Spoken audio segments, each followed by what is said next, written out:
In this session, we'll be talking about different Amazon product sourcing destinations, such as Turkey, Vietnam, USA, and Europe. In this session, I have two great product sourcing experts, Meghla and Yulia. You will get to know them very soon. They will be presenting, giving you ideas how you can find products in those countries I mentioned and how to do in the best way, and maybe why these countries might be better than sourcing products from China. Before we jump to the content, I wanted to mention that this video is part of the Seller Fest Online virtual summit, which is sponsored by two great companies. The first one is Getida. They are Amazon FBA reimbursements and auditing company. They help to get money back from Amazon. So check them out. The link is below in the description. And another company supporting this session is VAA Philippines. They provide virtual assistants for practically any aspect of your e-commerce business, be it on Amazon or Walmart. Check them out. They can help you with sourcing, with product listing optimization, with creating product listings, and so on, with PPC, so with everything. So check them out. The link is below in the description. Don't forget to subscribe to our channel. We recently got 20,000 subscribers. Yoo-hoo! That's why we have the celebration of Seller Fest Online event. And in this session, we have two ladies, two guests. It's Meghla and Yulia. Hello, welcome to the stage. Hello, Yulia. I know Yulia is in some faraway location, so she might be having some issues with webcam. But while I hope Yulia is hearing us, but before we, yeah, Yulia is here. Cool. Hi, Yulia. Hi, Gustas. Hi. So, Meghla, maybe let's start from you. Can you shortly introduce how you help Amazon sellers? And then we will go to Yulia, and then we will jump to the content. Absolutely. Thank you so much, Gustas. First of all, congratulations on 20,000 subscribers. That's a good milestone. Thank you. So, my background is basically in sourcing. I've been in the sourcing industry for over 24 years. I started in India, then I worked in the Philippines, in China for 10 years, and then in Singapore for 7 years. And then 2 years ago, I moved back to India. Currently at India Sourcing Network, we help global Amazon e-commerce sellers and all types of importers source products from India. And we also source from alternative markets like Vietnam, and we recently started Turkey as well, which is fast emerging as a very exciting alternative to China. And we also organize sourcing trips to India, Vietnam, and now Turkey as well. So that's pretty exciting. And Augustas, hopefully you'll join us on one of our trips one day. The problem, I'm not selling on Amazon, or so I don't need products to source. Experience it. Just to experience it. Yeah, but to visit those destinations is nice. I was in India at some point, but I haven't been in Vietnam, for example. And Cool. you still have the logo of India Sourcing Network, and people, you just need to add more names of the countries, right? Yes. All right, Yulia, are you able to introduce yourself? Sure. So I'm an Amazon seller myself for the last 10 years with two brands. And I have a product sourcing company. I've been working in sourcing for 19 years. We help anybody who has a physical product to find manufacturers anywhere in the world. So we do product sourcing, quality control. We do sourcing trips as well to countries like China, Indonesia, Turkey, all over Europe. We also help with compliance and many other things, even product hunting. So we're kind of, the whole thing together, or part by part.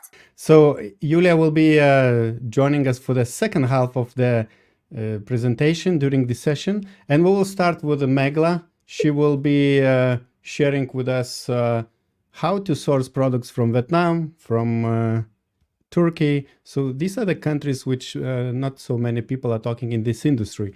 And at any time of this live stream, if you or video watching, if you enjoy the presentation, don't forget to click like and subscribe to our channel. So Meghla, I think we see your presentation on the screen, and yeah, the stage is yours. Okay, awesome, cool. So we're going to be talking about how you can source in three key countries: India, Vietnam, and Turkey. These are the topics that we're going to be covering. First of all, why you should consider sourcing from these key markets. What are the pros and cons? What types of products you can source? I'll be sharing some sourcing tips, and we'll also be talking about our upcoming sourcing trips to these countries. So first of all, why should you consider sourcing from these alternative markets? Number one, if you are importing into the US, then there are no trade tariffs on products that are imported from these countries. From China, there are not only, these Trump tariffs have been applied to so many different products. We had thought that, okay, once, Biden comes into power, he's going to probably remove those tariffs, but he in fact added even, more tariffs on even more products. And now, depending on the outcome of the elections, Trump has already said that he's going to be adding or imposing even more tariffs. So that is a risk for all types of businesses that are importing products from China. And whether it's a large company that is importing hundreds of millions of dollars of products, or whether you're a small Amazon e-commerce seller doing tens of thousands, it is a risk that you need to be aware of, and you need to not put all your eggs in one basket. That is currently a very important strategy that even the big guys are really implementing. China plus one, or diversification. So these are just some headlines that, we had seen earlier, that Donald Trump is preparing a massive new trade war, and he says that the US needs to impose even more tariffs on Chinese imports. Another issue that we are facing in China is that there are rising production costs. And this is not something new. This has been happening for the last, 5 to 10 years. And this is one of the reasons why a lot of the low-end production has moved out of China to countries like Bangladesh, Vietnam, Indonesia. A lot of the apparel manufacturing, for example, has moved out of China, the low-end apparel manufacturing. In fact, if your product is labor intensive, for example, apparel or bags, if it requires labor, then you might find more competitive prices in these other alternative markets. Another issue that we always face sourcing in China is that sometimes Chinese suppliers, they sell directly on Amazon themselves. And so IP, the protection of your IP can be an issue. I've actually heard of stories where people say that, okay, they have, launched a very unique product, they source it from China, and then even before their product lands in Amazon warehouses, it is actually copied and it's already on, on Amazon, even before their own product goes there. Because Chinese suppliers sell directly on Amazon themselves, there are more issues. Whereas in other countries like Vietnam, India, Turkey, manufacturers are more focused on B2B. They want bulk orders. They're not currently sourcing or selling D2C. So that's one issue that, if you're sourcing from China, you might face at some point. Also, you'll find that in these alternative markets, there are a lot of very local handcrafted products that you will not find in different countries. And we'll go through some of the products that you'll find in the various markets. But just as an example, India does a lot of handcrafted products that are made in natural materials such as metal, wood, glass, fabrics. Vietnam really specializes in rattan, seagrass, ceramics, marble, those kinds of items. And so these are, and Turkey of course does beautiful cotton towels, Turkish cotton towels, furnishings, carpets, wooden items. So these are indigenous products to each of these countries, and you will really not find these products in other other markets, especially China. So if you are sourcing from these alternative markets, you actually have, you can differentiate your brand, and you have an advantage over other sellers that do not have access to these kinds of products. Okay, let's just talk about the pros and cons of the different countries. So first of all, India. One of the biggest advantages is low labor costs, unique products, low MOQs. So a lot of the products that Amazon e-commerce sellers are sourcing from India are handmade. And with these handmade products, the MOQs can be very low. So for example, from India, you can get MOQs as low as 100, 150, 200 pieces. There's also a concept of MOV, which is minimum order value. And what that means is that the supplier will say that, okay, you can place an order of, say, $5,000, $8,000, and you can mix and match and have a variety of SKUs, so that it's very advantageous if you're just starting out, or if you have a limited, resources, And this allows you to test different types of products instead of investing heavily in one particular SKU. Also, there's a growing wealthy middle class in India. So if your product is suitable for the domestic market, there's a great opportunity to sell your product locally as well. There are recent government reforms that are really encouraging manufacturing and exports. And so a lot of industries, for example, toys, is getting a big boost. Ease of communication, most of the suppliers that you speak with, they speak fluent English, so it's easy to pick up the phone, just have a conversation with them, do WhatsApp videos, do Zoom calls. So communication is easier.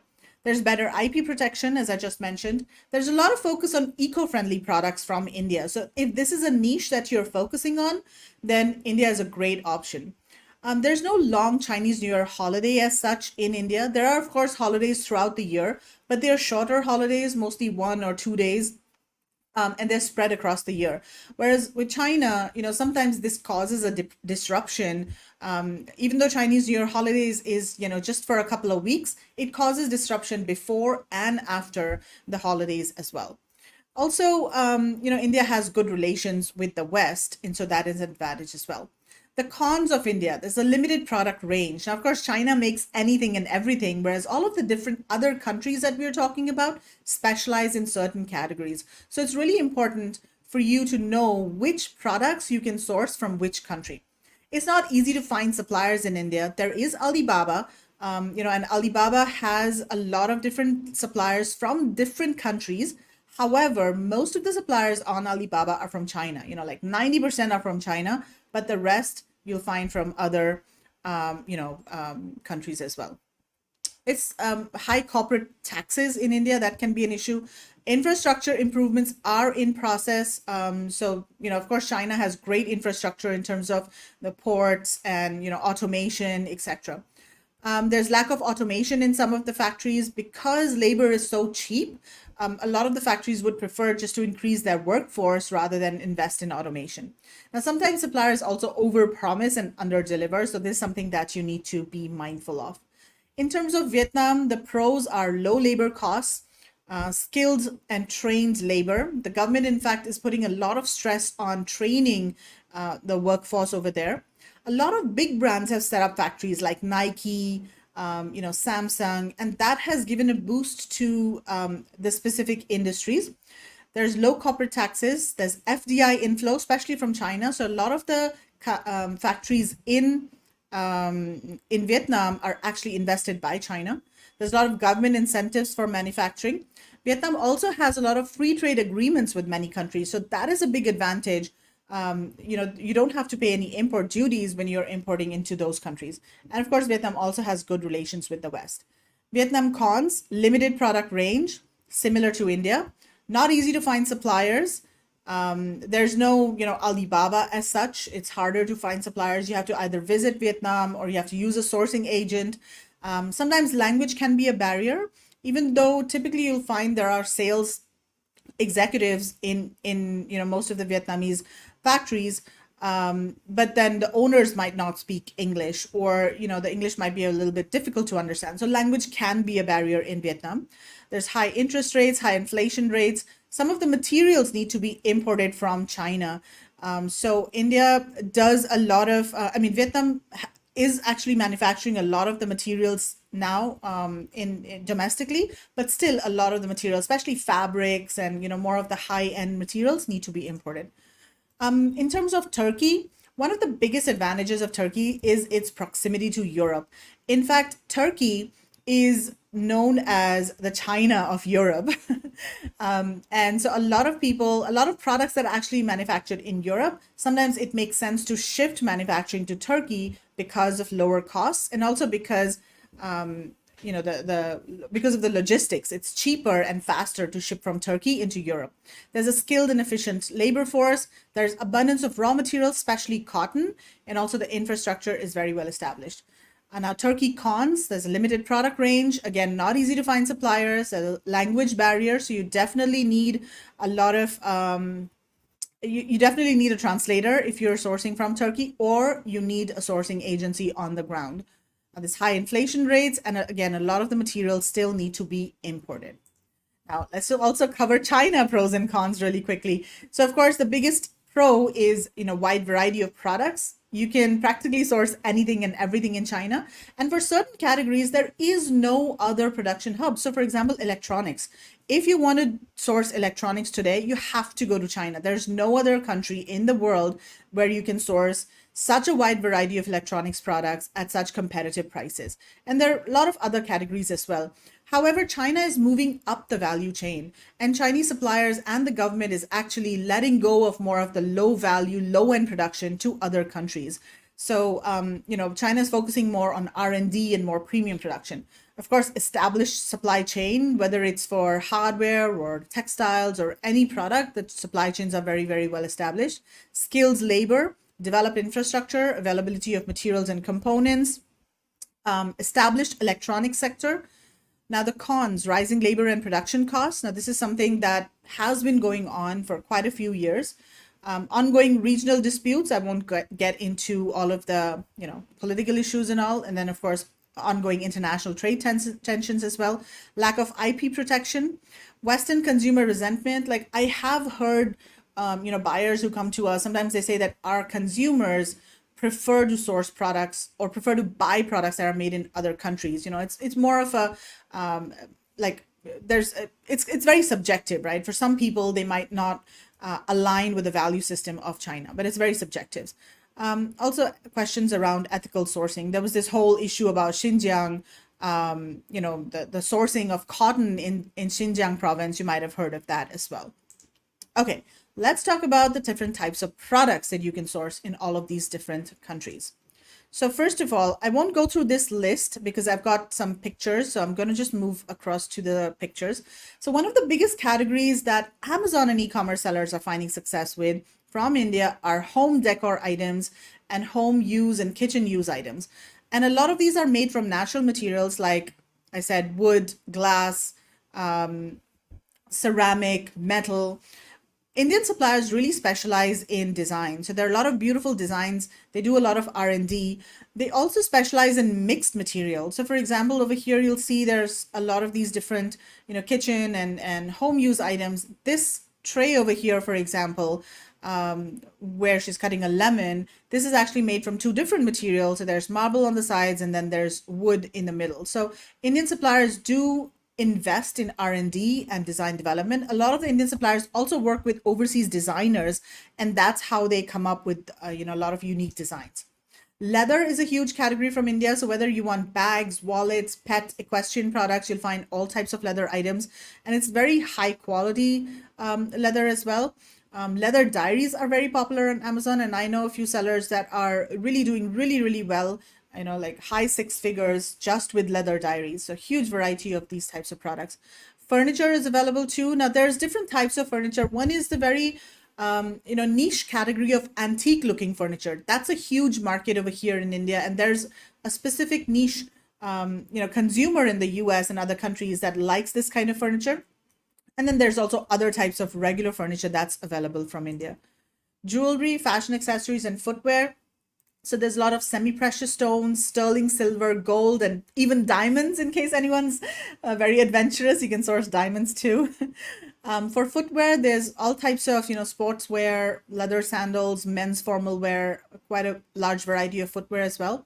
Now, garments is one of the biggest categories from India, especially garments made from natural materials such as cotton, silk, linen, and wool, and especially organic cotton. So anything organic cotton that you want, India is a great place to source that. You'll get all the GOTS certifications. There are, thousands and thousands of factories that produce organic cotton, and specifically GOTS certified organic cotton factories. There's also a huge supply of baby wear in organic cotton. That's a big category from India too. So women's wear and baby wear, those are the two categories. Pet products, again, you'll find all types of different types of pet products. These are beautiful pet urns, and these were actually quite popular on Amazon, and I think they still are. So you'll find like bedding, bags, pet bowls. Eco-friendly products, this is an interesting category, and these two products that you see on the either side over here, they're actually made from cork. So there's a lot of R&D and investment happening in alternative materials, like those that are made from cork or cactus or banana fibers. So that's quite an interesting. It's still a very niche category, but it's still emerging. Macrame products, home furnishings, huge variety of cushions, blankets, bed sheets, fabrics. Again, a lot of beautiful fabrics that are available too. In terms of, not only printed fabrics, but also handloom fabrics and also block printed fabrics. This napkin at the bottom that you see, this is block printed. And we're actually doing quite a few block printed products for Amazon sellers, especially tablecloths, table runners, napkins, and they're doing quite well on Amazon. All right, this is a map that shows all different types of fabrics that are available from India. I won't go into the details. We don't have too much time right now, but each state in India specializes in a different type of fabric. So there's massive opportunity if you are creative to come up with some unique products using these distinct types of fabrics. This is a map that shows all the different production hubs. As you can see, most of the production happens in North India. There's also some products that are manufactured in the South. Okay, let's talk about Vietnam. So bamboo, rattan, seagrass, these are the biggest categories that Amazon sellers are really finding success with. Lacquerware, again, Vietnam really specializes in design. So there are beautiful designs that come out for, different home decor, home use items. Ceramics, bone china, whether it's things like vases, dinnerware, teacups, tea sets, bags, backpacks, and suitcases. A lot of Amazon sellers are having success with this category in Vietnam.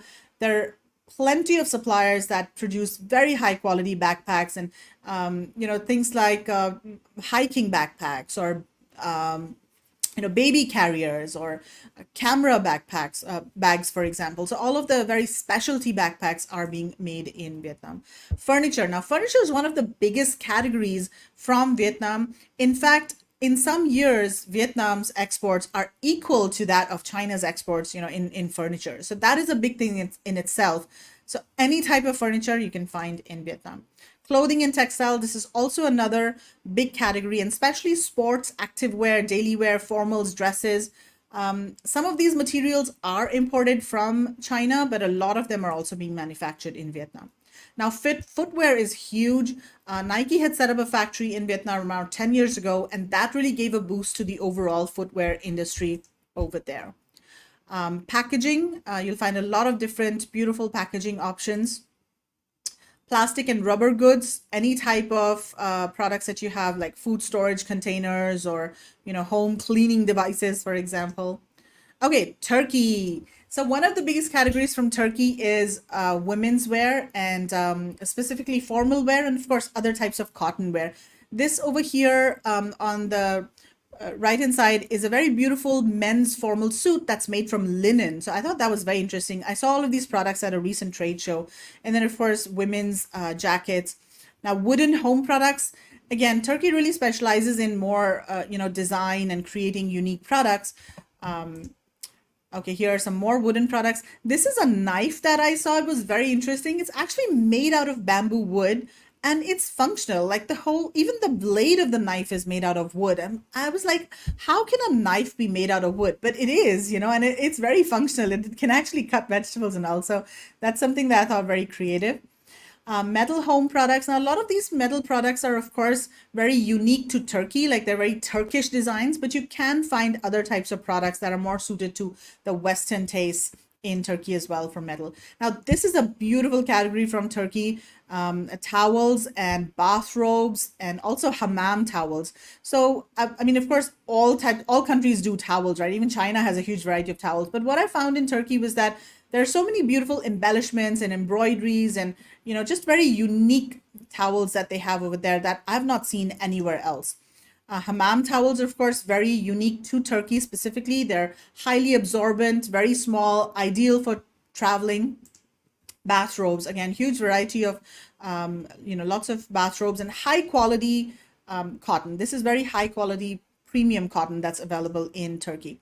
Okay, private label skincare, huge category from Turkey as well. There are so many suppliers over there that are offering these private label services, and they're making it easy for Amazon e-commerce sellers to do this. So they offer all of the ingredients, they offer different types of products, they offer different types of packaging, and they've just made the process very easy. So you just select, 4 or 5 things, and boom, you have your brand of private label skincare and cosmetics. Like any type of skincare item that you can think of is available over there. They also understand all of the certifications and testing requirements specifically of Europe. And so they can even provide, any of the certifications that you want. Okay, so how much time do we have left? Not much. Okay, so let's just speed through these sourcing tips. First of all, pick a factory that fits your size. Now, in many of these countries, there are huge, gigantic factories that only cater to very large companies. So, for example, we're recently doing this project for a large company from India. They want to source products, apparel from from Vietnam. However, they want to source from factories that make for Uniqlo. But those factories are absolutely gigantic, and they're not even talking to us. They're like, oh, what? You want 50,000 pieces? Nah, we're not interested in talking to you. So they are really, really huge. And what's currently happening is this, I was talking to our team over there today. They're saying that many of the manufacturers in Vietnam are actually booked until next year. So a lot of the production from, in fact, even Bangladesh, if you've heard what's happening in Bangladesh, that's creating a huge issue. And so the Bangladesh sourcing is also going to Vietnam. So there's, too much going to Vietnam currently. Understand the supplier's capability, what exactly they specialize in, because sometimes what happens, especially in, India or Vietnam, they'll say that, yes, we can do this product, not a problem. And then they go outsource it to somebody else. And that can potentially, result in quality issues. Use local resources, boots on the ground, especially because there are so many cultural differences. I mean, China has made sourcing easy. Chinese suppliers have actually mastered exports and sourcing. And so it's very easy. However, these countries are not as easy. Turkey and Vietnam, you will need translation help. Always do third-party in production and final inspections. Give them very clear and correct specs and requirements of your products. Do a factory audit if you're not sure about the factory. Visit the factory if possible. Especially in India, relationships are really, really important. So if you want to, build a long-term relationship with the factory or your sourcing agent, go visit them personally. And that really tells them that, okay, this is a serious buyer. You're going to get better terms. You're going to get priority treatment. And you're just going to have a better experience. Your business will just go to the next level if you visit the country. Develop relationships, and of course, follow up and be patient. A lot of these, suppliers in these countries, they are slower to respond than Chinese suppliers. So be patient because, as I said, China has really mastered sourcing and exports. However, suppliers are slower in these other countries, and overall life is a bit slower paced. China is very transactional and very business focused, and they do things fast, but all of these other countries are a bit slower. Okay, so that was the presentation. I just want to spend a couple more minutes to talk about our upcoming sourcing trips.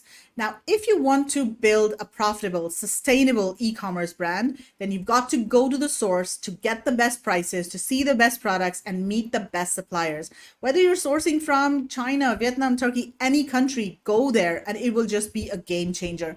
So we welcome you to join our sourcing trips. These are learning, sourcing, and cultural guided tours. We've got 3 that are coming up: India in October, Turkey in November, and Vietnam in April.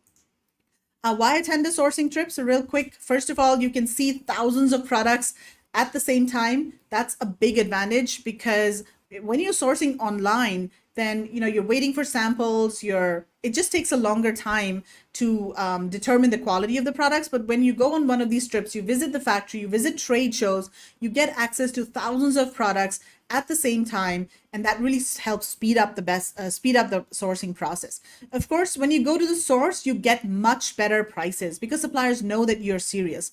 You can touch and feel products. That's something that you can't do when you're sourcing online. You can also find new suppliers for your existing products. Let's say you're sourcing something from China. You can do that, or you can come with an open mind to discover new and unique products that other sellers don't have access to. You can learn all about sourcing from these countries because these countries are very different from China. So when you come on our sourcing trips, we focus a lot on education. We do conferences, information sessions to teach you how to manage quality, how to manage logistics, packaging, everything. So you can, do it on your own. You can meet thousands of suppliers and sourcing service providers, visit factories, immerse in the country's culture, and of course, network with all different sellers and sourcing experts from different countries. So that is a huge advantage. Even if you go to a conference, just if you're at a conference for 2 days, that in itself is so valuable in terms of networking. Just think about spending 8 days with somebody or, with other experts. That's totally a game changer. Okay, lastly, so if you want more information, you can reach out to me either on any social media platforms, or you can send an email to info@indiasourcingtrip.com. And we also have a discount code. So use the code OrangeClick for up to $150 off. And All we right, already Gustas. have Robina asking, was can you me. please share the links to book the trip? So here are the links, indiasourcingtrip.com Yes. and vietnamsourcingtrip.com. And Turkey sourcing trip is coming up soon. So Perfect. Yeah, we have a few questions, but we will leave them for the end of the session. And I thank you very much, Meghla. You will stay in the backstage. And guys, if you have questions to what Meghla presented, drop them in the chat. And very soon, in about 15 minutes, we will address them. And now I want to invite back Yulia. So Yulia signed in just with audio because her webcam is slowing down the connection. So we hear you, and let's go through your slides. That's wonderful. Thank you very much. And hello to all of you from the wonderful country of Maldives. It sounds very, very fancy, and it is. We're here in the Maldives with our team members. It's a workation. Our team works so hard, so they deserve to, to have the best. Right? So I need to spend all of the hard-earned money on the team, which is fine. You can imagine 20 women together on the island. It's not our full team. Our full team is actually more than 60 women, and Sebastian, my husband. So it's not always the best fun for him. So my goal for this session is to simply give you some information which you, after the session, can basically use on your own. For example, one of the people in the comments is asking how to find suppliers online in India, Vietnam, and Turkey. We can give all of those suggestions, but I'm going to talk a little bit about some other countries. I don't want to steal Meghla's thunder. So I already introduced myself, but for those who didn't hear, I've been working in sourcing for 19 years. I spent 9 years living in China, Singapore. Then I was a fancy schmancy digital nomad around Southeast Asia, and I've been based in Germany for 7 years. I'm selling on Amazon for already 10 years, and we have 2 brands. But from many, many years ago, we already diversified, and we don't only sell on Amazon, but we diversified into retail, into Shopify, and many other things. So this is one of the first things that I'm suggesting you to do. If you're starting to sell on Amazon, that's awesome. That's wonderful. You're very brave, and I'm quite certain you will succeed with a lot of hard work, but always plan ahead and try to diversify into other niches as well. So be better than others, right? Only in those situations we can manage to actually win. Okay, let's go on one of the major topics of what is happening in the world today. If you do not live under a rock, or if you have internet under the rock that you do live, is that you have seen that global stock markets are plunging, global stock markets are crashing. It's, oh my God, it's chaos. And why is that supposed to concern you when it comes to sourcing, when it comes to anything? Well, guys, if we are going into recession and all of those fancy people who are trading Bitcoin in the last few days dropped by 15%, which is thousands and thousands of dollars, we all need to look at this as a sign that the recession is coming, and we need to consider the products that we're actually hunting in order to sell online, whether it is Amazon or any other channel. So in this case, it is very important to consider recession-proof products. We'll talk a little bit more about them later. So recession, ooh, horrible, everything bad, everything horrible. I wanted, and I've seen one of the people in the comments also saying in regards to the shipping, right? The shipping that we have from China, the shipping that we have from Asia in general, for example, to the United States. Yes, it is absolute chaos. So you can see on top here, it says Wednesday, July 17th. This is something that I dropped into our Slack chat at work saying, ladies, oh my God, this is insane. Right, the container prices Shanghai to New York for a 40 high cube, almost $10,000. This was July 17th. The lower screenshot is actually from today.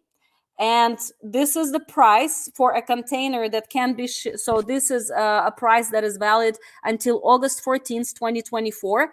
And the current price is over $11,000. So yes, the prices are going to continue to increase for shipping rates from China and from a few other Southeast Asian countries. A lot of people don't understand the reasoning behind it, but honestly, it's very simple. I talked to one of my good friends. He is one of the owners of the top shipping companies in the world, which is actually based outside of Singapore. And he said, Yulia, the first thing is the weather. The weather in Southeast Asia this spring was really, really, really crappy. And because of this, a lot of ships were delayed leaving the port. So they arrived delayed into their destinations. And on the way back, a lot of containers were not picked up. So there's more demand growing, more people would like to purchase items, more people are manufacturing and want to ship, but there are also no containers to ship the goods in. So this is one of the first reasons. Second, of course, we have war. We have, like Meghla was saying, political, economical situation, and it is very hard not to get into it, but we shouldn't, but we will. We will for one particular reason. We work with on average with about 200 to 300 different projects per month, and most of these are Amazon sellers who sell in US, and about 40% of them source from China. I'm not gonna bash China. I think China can still be and still is a wonderful country for sourcing certain products, and they can do good quality and they can provide good pricing, the same like India, the same like Turkey or United States or Mexico or any other country. Every country has its advantages and disadvantages, the same like Meghla was sharing. But one thing we need to understand that it is a compilation of the factors. Just going for certain countries because, oh, you know what, people are talking about this country, I should go there. A lot of people who sell in US, they're all screaming, I want to go to Mexico. I want to go to Mexico. So close, so wonderful. They can produce everything so very cheap. But the reality of the matter is absolutely the opposite. The reality of the matter is that in Mexico, the efficiency of the manufacturing is not yet built up. The machinery, the connection between the factories, the roads, the stamina for actually working. I give you the most simple example in the world. We had a customer who came to us for the shipping, only for the shipping, not even for sourcing. And he was having problems. His manufacturer in Mexico said, oh, I cannot manufacture stickers to put on the boxes. I don't know how to do it. So one of our people had to go to print everything out, and ship it to the factory so they would put the labels, the stickers on the boxes.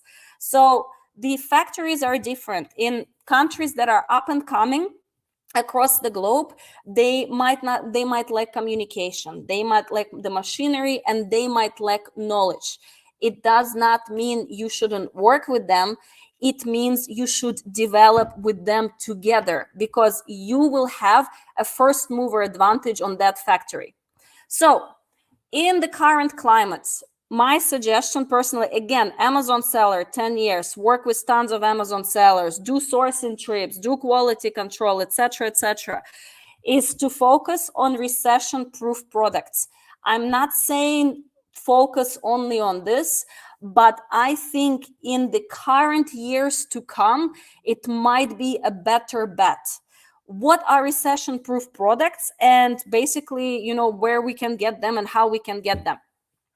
Think about this. When you're at home and you have no money, what are you still going to buy? The things in your home, they're going to break. A siphon under the sink, some sort of plug in your kitchen or in your bathroom, something is going to go wrong with the stove, right? You always need to clean your house. So household and cleaning products are always going to be there. Healthcare and hygiene. You want to stay clean, you want to stay hygienic, you want to stay healthy. Products for children? Yes, of course. Products for pets? Yes, of course, especially for those people who don't have children and treat their pets as children. They're spending billions and billions of dollars on them, and they're not going to stop just because, oh, I will eat less one hamburger or one pizza or go out less once, but I will buy something for my dog. Home fixing and improvement for sure, 100% as well, meaning some decor for sure. This is still happening because we want to make our life a little bit brighter. So we might not buy the most expensive thing, but what we can do is maybe buy something a little bit cheaper and, decorate our house from time to time. Your car breaks. Yes, sometimes you don't have money to go into the repair shop. So the only thing that you can do is actually buy things for auto repair. Your fridge is broken. The same thing. So these are the types of products that I'm suggesting. And the countries, all the countries that Meghla has mentioned, in those countries, in Vietnam, in India, in Turkey, for those who don't know, right now it's called Turkey and not Turkey, all of those countries, they can also provide those products. But there is more. And the point of how to choose those countries, where to source those products, how to determine that, this is the biggest issue. Because a lot of people, it depends on who you talk to. You go to some people and some people will tell you only the things that they know. Sometimes they're not working for your benefit. Sometimes they just tell you what they know. Right? It's very, very hard to know everything across the globe because our world is so, so big. What do we need to do? We need to look at the full picture. We need to look at the landed cost, right? Now, but not only that, we also need to see where we're selling our product. When we have new customers coming to us, there's like a few standard questions that we ask in the beginning. The first question is, what is your product? And the second question is, where do you sell it, right? By where, I mean in which country. And the third question is, on which platforms are you selling those products?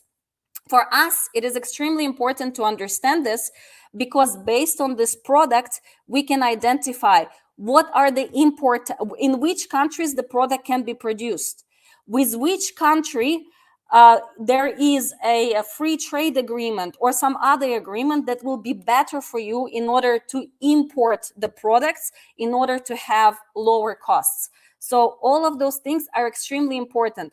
Most of the people, they look, oh, I bought this product, it's $2, it's okay. But in China, but in Europe, for example, it's $4. I'm like, okay, but where do you sell? Well, I sell in Europe. I'm like, huh. So you buy in China for $2, you spend another, I don't know, 50 or 70 cents on shipping, then you spend another 30, 40 cents on import tax, etc., etc. So you're actually coming up to the same price if you were, to compare it, if you were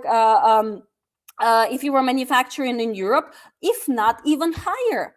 So a lot of people are missing this big picture. They see shiny objects, they see a new country, and they start running towards it without taking all the things into consideration. It is extremely easy. You don't even need to make an Excel. You take a piece of paper, you take a pen or a pencil, you write down the cost of the product. You can go on Freightos. Freightos, I can drop a link later here, and you can find out what will be the cost of the shipping, for example, from China, or for example, from Germany, or from Turkey, or from anywhere else in the world. You can Google what is the import tax for that, or what is the HS or HTC code for this particular product in the country where you will be selling. Honestly, if you sit down in half an hour, If you're very slow and you're drinking beer or margaritas in between, maybe an hour, you can have a full picture. It's not 100%, but it is a basic picture out of which you can identify in which countries you can source. So, how to find manufacturers in the United States, in Europe, and across the world. Of course, you can use sourcing companies. I'm a sourcing company, I can sell myself, but that's not the point. The point is to give you actionable content so you can do those things on your own. So, first things first, Google is your best friend. You gotta love Google. Please drop ChatGPT, any other GPT, any other AI, or anything like this. Google is your best friend. ChatGPT does not have updated information. You can go, somebody in the comments has actually asked how to find, if there is like a platform that is similar to Alibaba in other countries. Go on ChatGPT and type in this exact question, and the ChatGPT will give you out the answers, half of which are wrong. Just for the fun of it, again, if you want to waste your time, do this. So Google is your best friend. How do I like to do sourcing in Europe, in the United States? It's we first need to understand that most of the factories, first and foremost, they're trying to target local customers, right? So if it's a manufacturer in Germany, most likely they're trying to target a customer who is coming from Germany as well. Why? Can they speak English? Yes, they can speak English. Do they want to speak English? No, not really. Do they want to talk to foreigners? No, it's too complicated. It's this and that, and I don't know what to do, and they have their own rules. So a lot of times it helps to use a VPN and switch yourself to the country of where you're going to be searching for manufacturers. There are tons of VPN online, for example, NordVPN, Shark, Surfshark, etc., etc. You can actually sign up for them, and they give you 30 days for free. So no, if you like traveling, there's better VPN. Somebody wrote a comment. So VPN is wonderful. So this is the first point. The second point, if you're searching, for example, in the United States, of course, searching in English is very easy. And you start with the search by product. So let's say you have a hairbrush that you would like to produce. So the first thing you do, you use a VPN, you turn on the location in the United States, and you type in Google, manufacturer of toothbrushes, USA, or just manufacturer of toothbrushes, or you can open those two tabs and see if there are any differences, right? The point is, in most of the other countries outside of China, it is very hard sometimes to search by product. There are certain industries that came to be where you can search by product. For example, if it's cosmetics, if it's certain type of garments, if it's certain type of furniture. But for a lot of other products, you actually need to start searching by material. So this is the next thing you do. For example, if you typed in a hairbrush and you couldn't find anything, then try material. For example, plastic hairbrush. You can't really type bamboo hairbrush because, bamboo is not manufactured in the United States. If you're having trouble of finding the product in such a way, maybe the product is not produced in this particular country. So actually, one of your first steps, even before the VPN, even before the material and the language, is you actually need to figure out where the heck can I produce this particular product in the first place. One of the tricks that I particularly like is I type in the name of the product, and I type in import data. So, for example, top importer of brushes in the world, top importer of glass, champagne glasses in the world, top importer of notebooks in the world, of socks, of, beer, wine. So this actually is extremely, exporting. but import as well, because you can go, for example, to certain websites like Import Yeti, and in Import Yeti you can also find a lot of manufacturers, and you can find people who are importing those goods, right? And you can see where they're importing from. If that doesn't work, you switch to exporting. So export this, export that. So this works actually really, really well.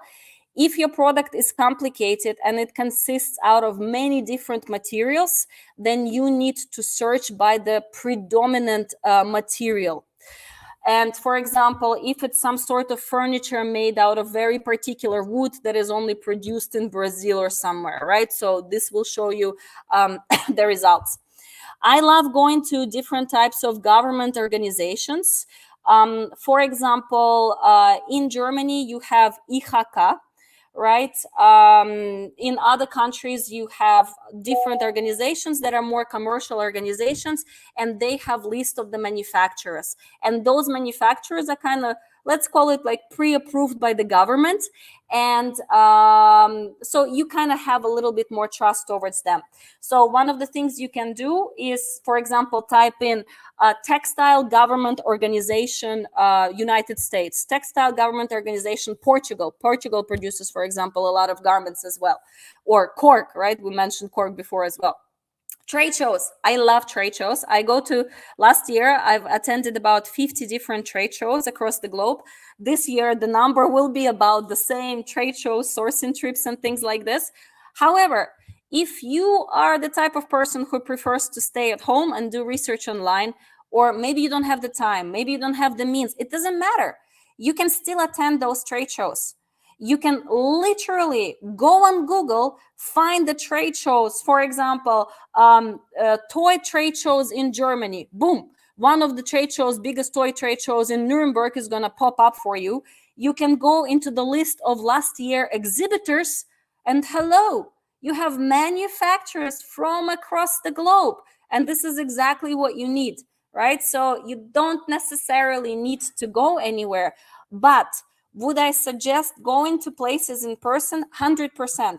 Because as Meghla was rightly saying, getting that perspective, getting that knowledge, experience, communication, not only with potential manufacturers and people who can become your potential suppliers, but just seeing this whole thing, learning the culture and talking to other people is absolutely, it's a tremendous and terrific experience. And it really propels you to the next level of your business. At least this is what happens with all the people that I know. Use social media, please. We're all creatures that have, I don't know, Instagram, Facebook, Twitter, whatever else is there in the world. And we post a lot. Post. If you go on my private Instagram, you will see some pictures of my coworkers swimming in an Indian Ocean. If you go on my husband's Instagram, it will be something different related to food or books or I don't know. But we all post. And so do the manufacturers and the trading companies and suppliers and other companies. And you can find this. Just go online, put in some hashtag, and just go with that. Augustus, am I running out of time? I am. I only have like one slide No, left. all good. Okay, so is there something like Alibaba in other countries? Well, guys, kind of yes, but kind of no. So we have in Europe, we have Europages and WLW, which is it's a German abbreviation of 3 words. So Europages and WLW by now are actually owned by Alibaba. Okay, so they're telling me, no, we don't own it. We just invested, and it kind of runs. So in Europages, you can find manufacturers all across Europe. It's not the most extensive database, so it's definitely not going to be like Alibaba, but it is your best choice. And if you want to find manufacturers specifically in Germany, that's WLW for you.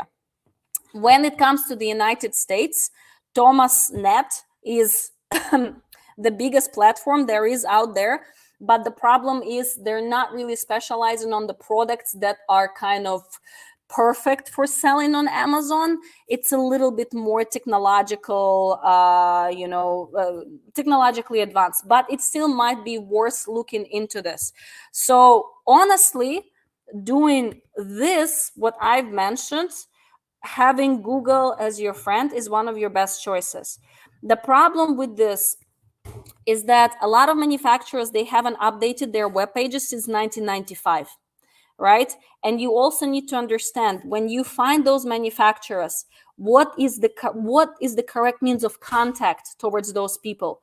Because we all know the best way to contact the Chinese manufacturers is WeChat or QQ.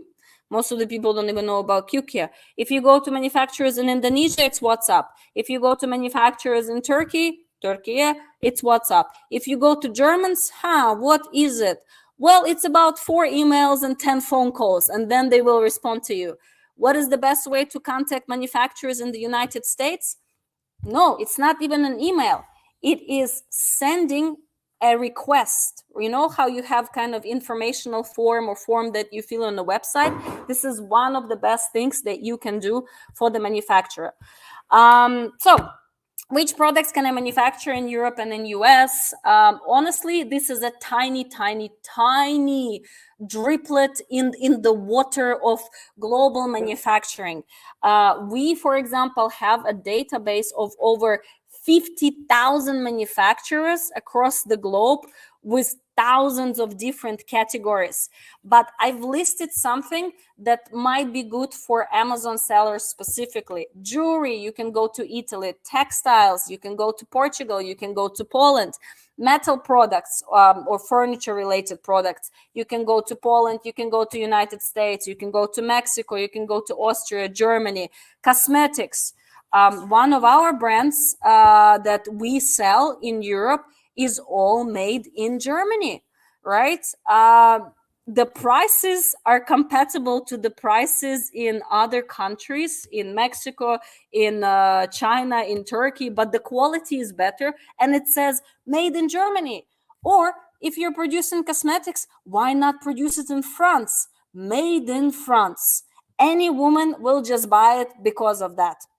Home decor, Portugal, Germany, United States. Drugs, and I mean the legal kinds. So your ibuprofens, your different types of medications, even the ones who are not kind of like higher level FDA things, right? So kind of semi-medicinal. Chemical products. Chemical products for me is the best and most beloved recession-proof product or types of products. Anything for the garden, fishing pond, for the house. This is the type of product you need to constantly buy. We all wash dishes. Even if we have a dishwasher at home, we all wash dishes. We always buy dishwashing liquid, and we will keep buying it and buying it and buying it. It's a repetitive product. It's awesome, right? One of the brands, as an example of this, one of the brands that exploded, that was on Shark Tank, and the sharks rejected this, is Scrub Daddy, right, in US, which sold for billions over. One of the things I want to mention to you guys, whatever you are doing right now, one of the first things you need to do is to look at how you can optimize what you currently have. Starting sourcing in a new country is very hard. It takes a lot of time. It takes money. It takes patience and all of those things. But one of the first things you can do is optimize what you currently have with what you have. Here is an example. We did, for example, a case study with Top Dog about one of the products from Trasio. And how much money we kind of saved, right? The savings were about 64 cents per unit. We optimized the size of the packaging and this and that. So because of one thing that was optimized, other things went better as well. So first things, before you jump and start sourcing anywhere else, take a look at what things you can optimize And those things you can also discuss with your manufacturer. But that's a very long other call. If you ever want to talk to us, here is us. Yeah, that's pretty much it. I can talk for a lot longer, but I don't think I'm allowed. Thank you very much. And I'm sorry you didn't see all my gestures. I was gesturing a lot. And yeah, I hope this information was useful for you. Thank you, guys. Thank you very much, Yulia. Amazing. A lot of good tips. So people who are watching don't get confused on the picture. It's Yulia's partner, Sebastian. Yeah, because this she's is a laptop. yeah, because I'll come she. here. Yeah. Okay. Ooh, yeah. All right. So we will bring Meghla, and we have few additional questions from the audience. Actually, before we go to the questions, I wanted to inform everyone watching that this video is part of the Seller Fest online summit, the gathering of experts, and each of them provided a VAP session, VAP video. I wanted to show you the screen. So this is the VAP page. You will find the link below in the description of to this video VAP package, and there will be many additional videos which are not found on our YouTube channel, and you can get this if you follow the link and invest a little bit of $97. And I wanted to Meghla and Yulia to introduce what sessions they provided in this VAP. So Meghla, could you give us information of what you provided in your VAP session? Oh, you're muted. Okay. So I did a deep dive into how you can vet suppliers in India. So what is the process to actually, find suppliers and then make sure that they are legitimate companies and that they are manufacturers and that they are exporters.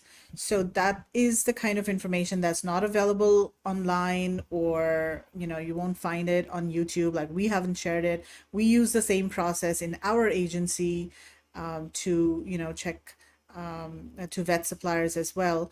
But we of course do a lot more, but this is a basic sort of 3-step check that you can do to make sure that the suppliers that you're dealing with are legitimate suppliers, they are manufacturers, and they are exporters. Cool. Thank you very much, Meghla. And Yulia, could you introduce to your VP video? All right, fingers crossed I'm not going to get cut off. So what I want to talk to you about is actually a little bit about China, because a lot of people are still manufacturing and purchasing from China. So I want to talk about NNNs versus NDAs to explain what this is. Why should you sign an NNN, and why should you sign more than one? And I also want to talk about the legality of the contracts. I guarantee you, most of the people who are purchasing in China right now, their contracts are illegal. They're not going to stand in court. 100%. I was just on a big webinar with some big Ukrainian sellers. They're like, holy crap, my contract is illegal. So this is exactly what we're going to discuss. So it's just very, very easy things that will take you a few minutes to check on your own and to secure yourself. And also I can share a little bit more on the IP things about China and how to protect. And I will add a few things about Europe as well. Sorry, I keep talking. Perfect. Thank you very much. And now I think it's time to get answers to the questions by our viewers. So let's see, we have a lot of questions actually. And so I know Yulia already answered to Robina. She was asking, I think it's she or this person was asking how to source, how to find suppliers outside Alibaba, and Yulia suggested Google. Meghla, do you have any other suggestions how to go around this? Yeah, so I completely agree with Yulia. Google is awesome, especially because Google is not blocked in other countries like it is in China. So a lot of the suppliers are actually indexed there. Their websites are. And also Global Sources, that's another very focused website that is focused on export. So it's similar to Global Source to Alibaba. And what you have to do is to find suppliers from other countries. You've got to use the country location filter in Alibaba and also global sources. So, do a search for the product and then just select the specific country that you're looking for, for the supplier. So yeah, global sources, I would say, is another one. One of the ones that you should avoid when you're sourcing from India is India Mart, because that website will often come up, but a lot of the suppliers on that website are actually domestic focused. They are trading companies that are maybe buying products from China and then selling in the domestic market. So I would say avoid India Mart as much as possible. And there are manufacturers and exporters on India Mart, but it's just a bit hard to, vet them and sift through them. Yeah, great tips. Thank you very much. We have another question. Can you send the presentation? So, Hiten, please rewatch this video. Just you can go back on the play of the video, on the player, and watch this again. And AI Wizardy, I know it's our follower from Turkey, and he lives in Turkey, and he says that with inflated prices of shipping from Asia, Turkey is a gold mine for European sourcing. So I think this is what Meghla is also feeling. And also the same guy said that there are no more low-cost labor in Turkey. I think he referred to your comments. But they're in the slides. efficient. They're not low cost, but they're very efficient. He's correct. We've been sourcing from Turkey for 10 years now. Cool. Nice. All right. Can you please share the link to the book, the trip to the places mentioned? So they are asking about India sourcing trip and Vietnam sourcing trip, which we will share in the comments in the section in the description below. Okay. Can a sourcing trip be a good idea for a new Amazon seller? Absolutely. Yes. And I'm sure Yulia will agree. I mean, we have had so many new sellers come on our sourcing trips. And I mean, the important thing is that you need to have some investment, because a sourcing trip is not, cheap. Whether you go on your own or you go with a group, it's not cheap to travel overseas, and hotel and food and everything. So you've got to have that investment.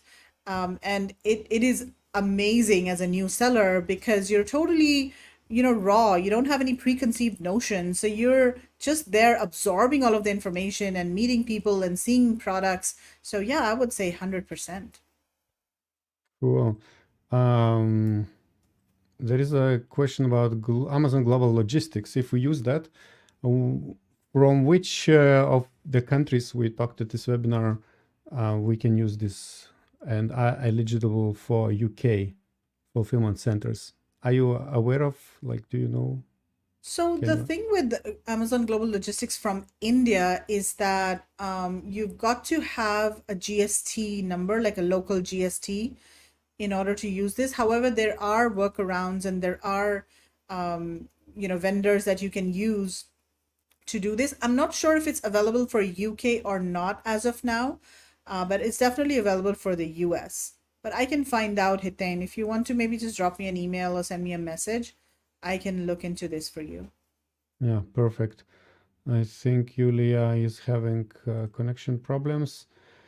Okay, I don't know if you have information about trade insurance, but ALM is asking, can you brief how to tackle the trade insurance issues and fake suppliers, or when suppliers create, or suppliers which create issue, so how can reimburse our money? So basically, when there are problems with suppliers, maybe Yulia, you can comment if you know how to deal. You probably deal with suppliers all the time with your clients. So what Elm Khan means is trade assurance on Alibaba, right? Traders, and this is exactly one of the points that I'm gonna give in the VIP section thingy, blah, blah, blah.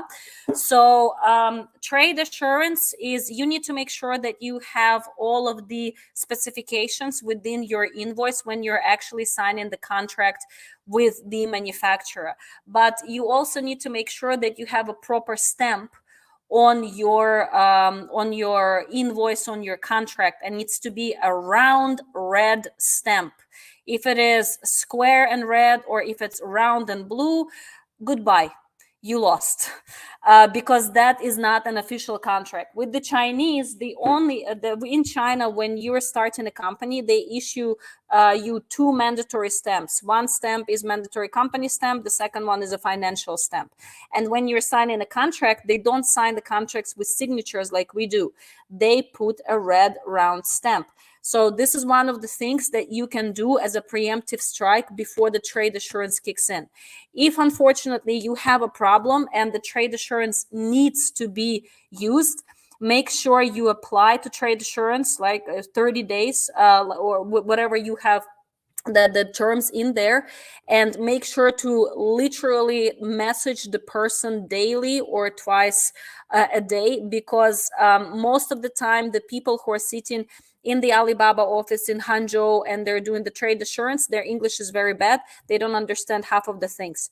But if you have everything properly written down in your invoice, and I'm not only saying, oh, what the product is and how much am I going to pay, but what can be the ciphin, the damage rate, what can be the delay rate. If they delayed by 1 week, how much are they going to pay?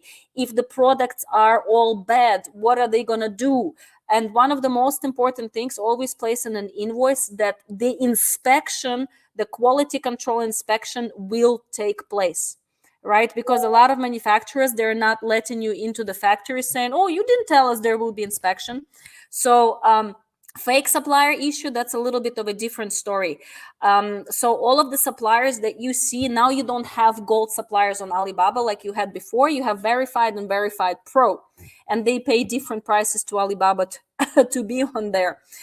So they are verified, they're suppliers, they're manufacturers, etc., but you don't know what happens year after year. So one of the easiest things to do is to actually, if you speak Chinese, then you can go on some government websites and you can find out more information about them. So this is what we do. If you need help, we do this. This is like verification. If you wanna, you can also hire a person, on Upwork to do this, but you need to go into a government database, which is in Chinese, and check out the documents. But one of the most important things, what you can do is you can say, when you start communication with the manufacturer, is to say, hey, please send me your official registration, company registration certification. On this certification, you will see 2 things. I mean, you will see more than 2 things, but of course it's all in Chinese. Just use Google Lens and translate it to see what's happening there, if you want. But you will see 2 major things: the expiration date of the company registration, and you will see that round company stamp that is given out only by the police. It's only issued by the special financial government police to every company when they're opening up. And you will see the stamp of the company. And on that stamp, there is the official company name. So you will see, is the company I'm talking to the same as the company on the document? If you can't read it, hire a person for $10 on Upwork or come to us, we'll help you out. Easy. So that's kind of, there are a lot more steps to protect, but again, it's a whole other webinar. Yeah, perfect. Thank you very much. I see the same person is also asking about trade insurance for non-China, for countries outside China. Again, you need to do background checks. You need to do background checks on a company. Every company, when they start to be a company, like I have my company, I have 5 others. Every company has a registration certification. Meghla, you also have a company in Singapore. We have a company in Singapore. We have a UEN, the taxation number, etc. Again, Google is your best friend. Start with this. Ask the company for company registration documentation, right? Google if it's legal. In Europe, one of the easiest things you can do is ask for their VAT number, because they will put their VAT number in the invoice, and you can Google if the VAT invoice is valid, and you can see which company it belongs to. That's easy.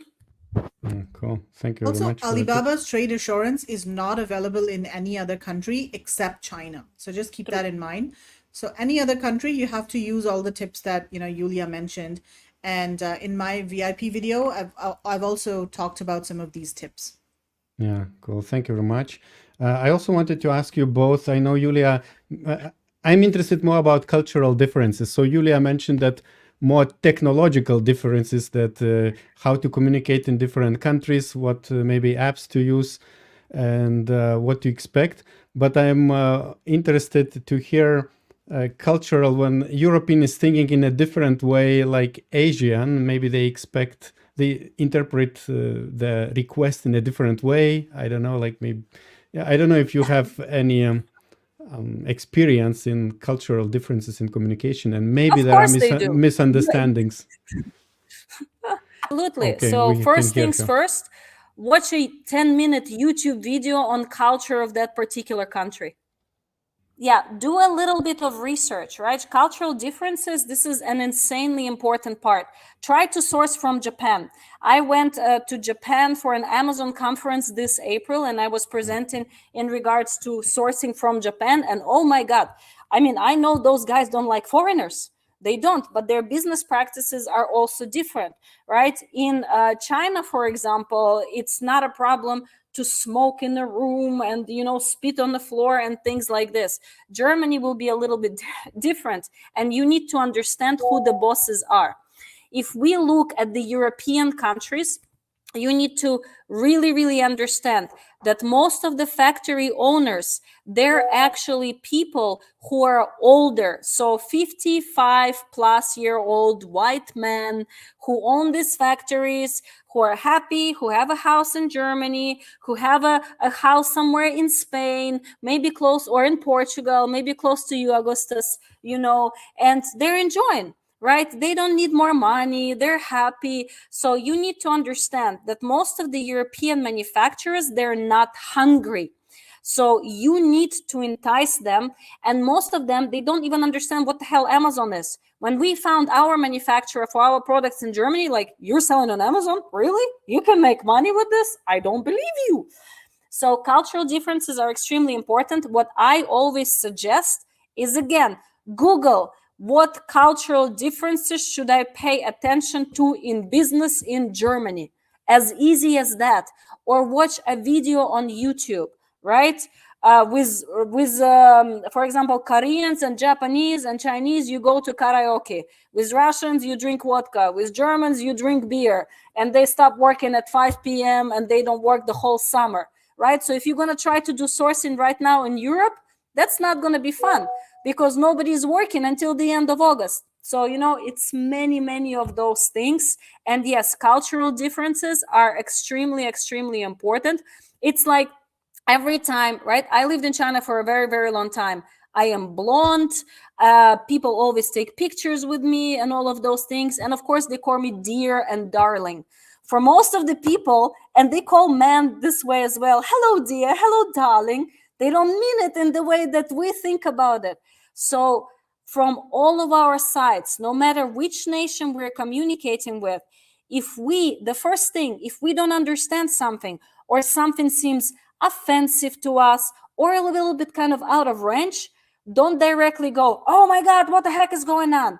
Step back, take a breath, and ask the person, hey, can you, I like, for us in my country, that sounds maybe a little bit offensive. Did you mean it that way, or is that your culture?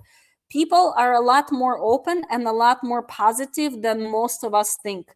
So I decided many years ago to give people credit and to look for the best in people and for the best in manufacturers. There will be all those who cheat and do bad things, but they're more of the good ones. So yeah, understand other cultures. If you can learn the language, that's of course an effort. Learn the language, try the food, go there, enjoy, have fun. Yeah, that's life. Well, thank you very much. If you, Meghla, have something to share Yeah, about I the think culture. Yulia is absolutely right. And in India too, I will talk from an India perspective. Like, relationships are really important. We know the concept of guanxi, of course, that's important in China, but in India, it's like 10 times guanxi, right?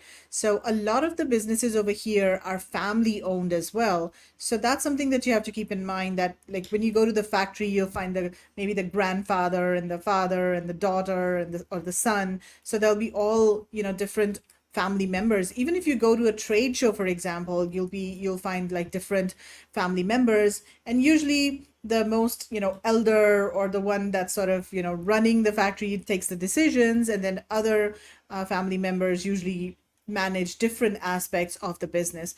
It's very hierarchical as well. So usually it's the owner, or, the oldest person who's like taking the decisions, and everybody's sort of, referring to them to take decisions. And so when you're at a trade show, when you're at a factory, then make sure that you're talking to the person who's actually making the decisions. Like, in most like small, mid-sized family-owned companies, the merchandisers or managers, they won't be the decision makers. So as a boss, as an owner of your own brand, of your own company, make sure that you're talking to the right person, the owner of the company. And talk about their family. It's very common in India to ask like personal questions, but not very personal, of course, but things like, okay, how many kids do you have, where do you live, and talk about the culture. Like, Indians love talking about their culture and history, and of course, as Yulia said, taste the food. So share a meal with them. That really helps. Sometimes when you place multiple orders, you develop a good relationship with the supplier. They will even call you to their homes. Like, that does not happen in China. That's very uncommon. But in India, they will invite you to your homes. And one of our buyers, they've been sourcing products for a really long time. They were even invited to the supplier's son's wedding. So that was a really cool experience for them as well. But yeah, I mean, yeah, Indians are very friendly. That's right, Al, you're absolutely right. So develop that kind of informal relationship with them as well. I think that helps over time. Thank you very much, Meghla. Amazing insights about cultural differences. I think that's it with our session. Before we leave, we will ask again Yulia and Meghla to tell, I think Yulia already dropped, but I also wanted to mention everybody who is watching that we just reached 20,000 subscribers on our YouTube channel. So make sure that if you haven't subscribed, make sure that you subscribe to it, and we will keep creating content for you. And before we part, Meghla, very, very shortly, for what people should remember you and how do you help them? Yeah, people should remember me for sourcing amazing products at competitive pricing from different countries, including India, Vietnam, and Turkey. Those are the 3 key countries that we currently specialize in. And we also organize amazing, incredible, memorable, life-changing sourcing trips. So do remember us for our India sourcing trip, Vietnam sourcing trip, and also our Turkey sourcing trip. Cool. And Yulia, what about you? I know you have like 60 plus ladies in your team. How can people remember you, and when should they reach out to you? If you guys need any help, right, remember us for an all-female plus Sebastian sourcing team. And yeah, we do sourcing globally for many years. On many different markets, sourcing, quality control. We do sourcing trips as well across the globe. And whatever, even sometimes if you just want to reach out for advice. We post tons of videos also on our YouTube channel and on Instagram and things like this. But yeah, we are maybe sourcing queens. Or is that too much on the nose? Yeah, Okay. just Zignify Global Product Sourcing. We guys, we're here to help. If you have any questions, and just one thing is, this business is a very hard business. Amazon, being an entrepreneur, being a businessman. So just make sure to find somebody who can help you along the way, or who is on the same journey, because it can be a very, very lonely journey. And you need help, you need support, and you need this pump and motivation in your life. So surround yourself with people like who are listening here, who are in this group, who go to different types of events, and your life will become a lot easier. So just that. Thank you very much. That. Thank you, Yulia. Thank you, Meghla. Bye-bye. Thank you so much. Bye. Thank you. Yulia. Bye. Bye. Bye. And now I would like to invite you to watch 2 more videos with Meghla and with Yulia, 2 different videos. You will find this on the screen where you will get more sourcing trips. So check them out.